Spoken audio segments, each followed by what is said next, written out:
alasan. Siapa yang tidak mau mengasihi, Allah tidak ada di dalam dia, jelas bukan? Berarti dia bukan berasal dari Tuhan ya. Oh ya sudahlah. Final kayaknya. Dia bukan berasal dari kita. Terima kasih Benteng Susan. Kayaknya di Benteng Susan ini ada satu nama itu di dalam situ tuh. Ya, oke. Akhirnya kita berikan kesempatan 1 menit, nanti Pak Paul Sang tutup bagian akhir. Tapi teman-teman satu persatu 1 menit satu orang di dalam ini. Dan mungkin bisa mulai dengan Samuel dulu. Sam, lu masih ada atau sudah tidur, Sam? Lagi makan mie babi dia. Nah, itu dia tuh.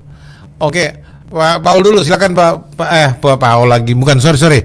Ibu Sarah dulu. Silakan Bu Sarah. Iya.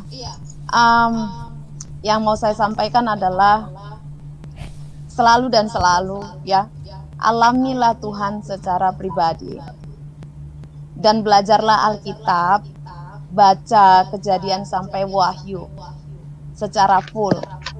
Jadi ketika ada yang bilang A, B, C, sekalipun saya berkata-kata atau Pastor Joshua atau Paul Zhang atau siapapun juga yang mengaku diri apologet atau hamba Tuhan, kita tidak langsung serta-merta menelan mentah-mentah apa katanya.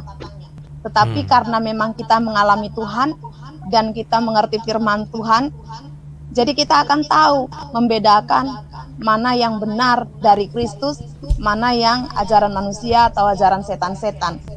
Ya, itu saja yang mau saya sampaikan supaya juga untuk para apologet ini yang mengaku diri hamba Tuhan, ya, janganlah memaksakan kehendak.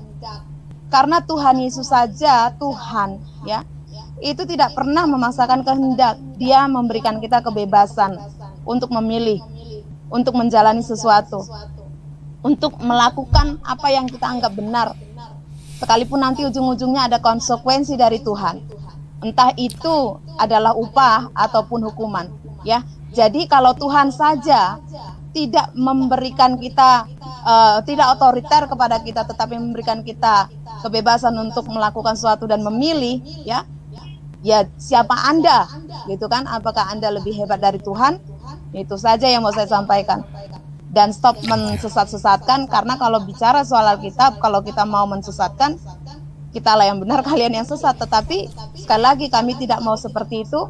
Jadi ya marilah kita belajar dewasa, ya. Dan sekali lagi selalu dan selalu juga saya katakan, apapun yang kalian perkatakan kepada saya, kepada kami, terkhususnya saya secara pribadi, ya, mau kalian ngata-ngatain saya secara pribadi, ya, mau kalian katakan saya lonte mengaku pendeta, ya, tetap saya mengasihi kalian. Amin, luar biasa.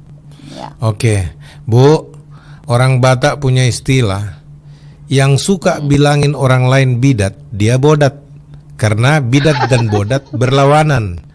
Dipikirkan sendiri. Ya, jadi makanya jangan suka bilangin orang bidat. Kalau orang lain kau bilangin bidat, berarti kau bodat. Gitu menurut orang-orang tua dulu. Nah, itu sebabnya Ibu Sarah, pertanyaan terakhir buat Anda. Apakah kalau bertemu ada yang fasilitasi, misalkan untuk duduk semua sama-sama, Ibu mau datang? Saya yang kedua setelah Pastor Joshua yang akan mencuci kaki mereka. Wah, luar biasa. Itu hal kecil buat saya, ya kan? Mantap. Thank you itu. Terima kasih ya. Pak Friends, boleh nggak saya berkenalan dengan Anda sedikit, wajah Anda? Sebentar. Mohon maaf, ini kameranya belum ready, begitu, mohon maaf. Oh, alasannya bagus ya. Ya udah, statement terakhir dari Anda 1 menit, silakan Pak. Ya, terima kasih. Ini seperti kita lihat di layar dari Mando Hotman, teologia boleh berbeda, kasih mempersatukan benar. Teologi boleh berbeda, itu Bro Mando Hotman, silakan baca ayat di Perjanjian Baru bahwa pengajaran itu berasal dari roh yang sama. Apa mungkin roh yang sama mengajarkan teologi yang berbeda? Itu sedikit. Lalu saya tuh closing saya dari awal tadi saya bilang, himbau rekan-rekan, jujurlah berbahasa, bahasa apapun itu ya, Pertama, kita harus tahu tuh literalnya itu apa. Jangan literalnya saja, kita salah memahami. Baru di step pertama kita sudah gagal paham. Contohnya di Wahyu 22. Ada berapa tahta di situ? Tertulis ada 2 tahta. Itu penalaran logis linear. Itu jujur berbahasa. Tetapi apakah sampai di situ saja memahami ayat Alkitab? Tidak. Seluruh ayat Alkitab dari awal sampai akhir harus pernah kita baca. Setelah 2 tahta, baju lagi ke ayat selanjutnya. Ada berapa wajah di situ? Pasti, mohon maaf, kaum Tritunggal akan kelabakan untuk menjawab pertanyaan ada berapa wajah di ayat selanjutnya. Masih ngeyel, turun lagi ke ayat bawah. Itu loh. Siapa itu yang akan datang? Masih ngeyel lagi, turun ke bawahnya. Aku adalah Alfa dan Omega. Masih ngeyel lagi, belum ngerti paradok. Mundur ke Wahyu pasal 1 ayat 1. Inilah wahyu dari Yesus Kristus. Yang diberikan Bukan dari Allah, MBM ya. yang diberikan Allah kepadanya. Di sini mereka terjebak lagi pada penalaran logis paradok. Kenapa? Karena saudara-saudaraku ribuan tahun tidak pernah mengenal roh Allah ya. Tidak pernah mengerti tentang dimensi roh. Itu aja bro, terima kasih. Ya, luar biasa. Pak Friend, Wahyu 1 ayat 1 sudah diganti. Jadi bukan lagi itu wahyu dari Yesus Kristus, tapi wahyu dari MYM, wahyu dari Gracia Velo, wahyu dari yang lain-lainnya. Nah ini sebelum duduk sama-sama Pak Amin, jadi bisa ngomong-ngomongin. Kalau sudah duduk sama-sama nggak boleh lagi ribut gitu. Thank you friend gitu, luar biasa. Lain kali kalau bisa nanti sudah disiapkan kamera barunya ya Pak Friend, supaya kita bisa saling kenal lebih akrab lagi. Pak Tom juga jangan malu-malu, kasih tunjuk wajah, nanti Anda kehilangan muka kalau nggak pernah kasih lihat wajahnya. Oke. Sorry tadi saya keluar.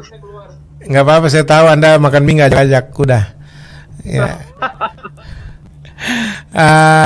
Min mau sampaikan 1 menit, silakan. Oke.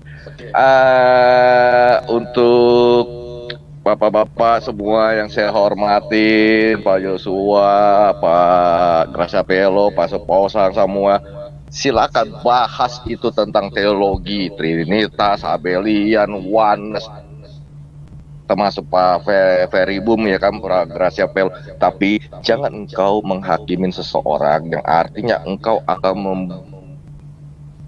membunuh karakter seseorang tersebut, membatasi sehingga mereka tidak bisa melakukan pelayanan lagi.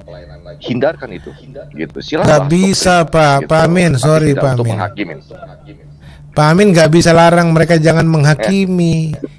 Bagaimana Anda bisa larang? Karena mereka itu adalah hakim-hakim Pak. Nggak bisa. Itu sudah jabatan mereka, para hakim akhir zaman Pak. Ya, dan ya kita cuma bisa berdoa Pak supaya mereka pensiun dari kehakiman gitu loh. Kalau ya. gitu Pak, boleh gak saya minta tolong bacain Matius 7 ayat 1 sampai 5? Matius 7, saya suka menolong orang Pak, makanya saya tolong Anda bacakan Matius 7. Hanya satu-satunya di YouTube saja saya bisa meminta tolong kepada pastor. Anda ketemu pastor bukan teolog Pak gitu. Matius 7 ayat berapa?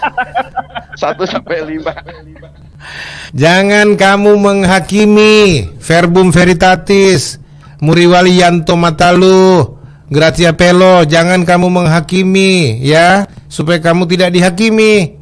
Karena dengan penghakiman yang kamu pakai untuk menghakimi, kamu akan dihakimi, dan ukuran yang kamu pakai untuk mengukur akan diukurkan kepadamu. Mengapa engkau melihat selumbar di mata saudaramu, sedangkan balok di dalam matamu? MBM, Gracia Velo, verbum veritatis.